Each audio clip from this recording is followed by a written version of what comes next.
And to do so, we are joined by Jan Orlovsky, coordinator, Platform for Democracy. Good evening, sir. Delighted to have you with us. Good evening. Thank you very much for having me. So let me actually take a step back, because we automatically assume that this attempted murder, this attack, has been politically motivated, right? But do you think there could be other motivations for the assault? Well, definitely there will be a lot of conspiracy flying around, as you know, accusations of Russian influence, since the assassin has been actually connected to the group of Slovak paramilitary group, which is more or less got disorganized in a few years, so they are not heard of anymore. And I wouldn't say that the shooter was actually any kind of a pro-democratic motivated person, but just he was, I think, more or less deranged in a sense of the charged atmosphere of hatred. And you know, we already heard on the program that the attempt was a shock for everyone, including the leaders of the opposition, the president, the civil society, the media. All the relevant people in Slovakia have condemned the attempt on Prime Minister's life, regardless of his rhetoric before.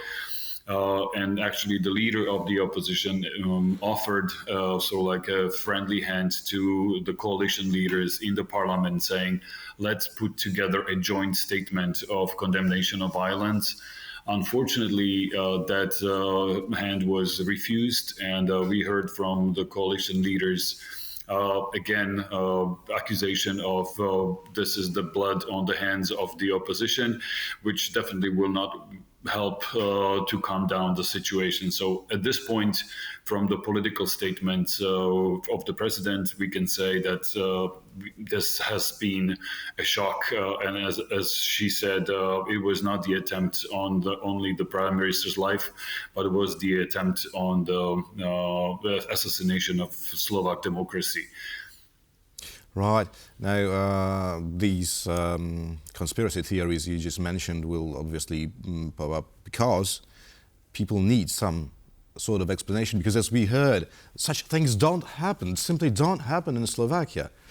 And definitely, we had the last time we had anything like this was the murder of Jan Kuciak and his fiancée Martina 6 years ago. And we felt that this is definitely a lesson to be learned. Therefore, nobody actually thought that this would be possible. That's why the shock is even greater today. Right. But so, I just wanted to let me continue. Let me continue with my question. I'm wondering about the state, the Slovakian society is in now. Is there, nationwide feeling of a trauma? Definitely, since even the election campaign was already charged with a lot of hatred, and it reminded me of the elections of 2016 in the United States. You see that the January 6th in the United States was also something what was unheard of. That attack on Capitol was something which shocked our part of the world, definitely. And this, even though the opposition is now being accused that this is the blood on their hands, I think it was the Prime Minister's party, especially Mr. Blaha, who is the vice chairman of the parliament, who even now, instead of saying let's calm down, blames the coalition, as well as our Minister of Environment, who says that this is the blood on the hands of the opposition. So obviously, at least these two gentlemen, including the chairman of the Slovak National Party, who said that I will wage the overall war on you, meaning the opposition, are not helping to calm down the situation. So I think what's happening right now is that the civil society is stepping in, and our Platform for Democracy was issuing a petition for people to sign and say that we categorically condemn any kind of violence, even with the people who we strongly disagree with. Right, the blame game is not a surprise, but I wanted to ask you perhaps in a comparative context, because I'm not sure if the murder of Jan Kuciak could be compared to this, right? Murders of, killings of journalists happen quite often, and but what I wanted to ask you about that, of course, there were attempts and attacks on politicians worldwide as well. And so in a comparative context, what can we expect in the near future? Will we expect a criminal investigation against perhaps security detail in addition to the assailant? What's going to be? Yeah, go ahead. Mm-hmm. No, as your colleague mentioned, that this is not something what happens in Slovakia. That's why we are all shocked. So I think the repercussions will go through the police force, through the security detail, through the Ministry of Interior. To what extent they were prepared for something what Prime Minister was noting 4 months ago, saying that the political atmosphere is so overcharged in Slovakia that he would not be surprised if there is a assassination attempt on a politician, especially from the coalition side. So if he had this kind of security information, which he said that I have intelligence information about that, the question is, were the police and the security detail really prepared for that, or was it just the statement, which is one of many political statements, trying to basically scare people, as we saw around migration or anything which basically can put people in some kind of mode of alert, and that's. But how to de-escalate that tension, I'm not sure, because at the moment, some of the coalition leaders are not helping the situation.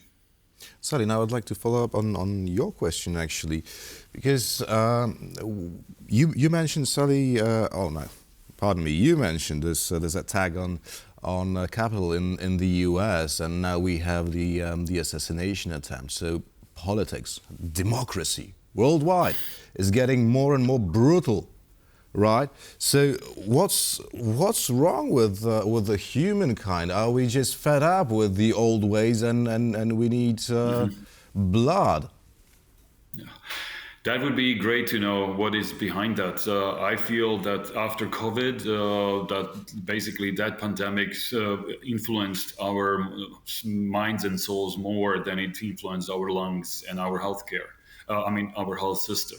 That somehow we got separated from each other to such an extent that it is hard to find the common ground on anything. So I think the best thing to study in the near future will be psychology and communication, because this is something what the social media, I think, really helps to a great extent, that somehow it separates the people into these own bubble groups where the algorithm of the social media helps you to become more and more radicalized.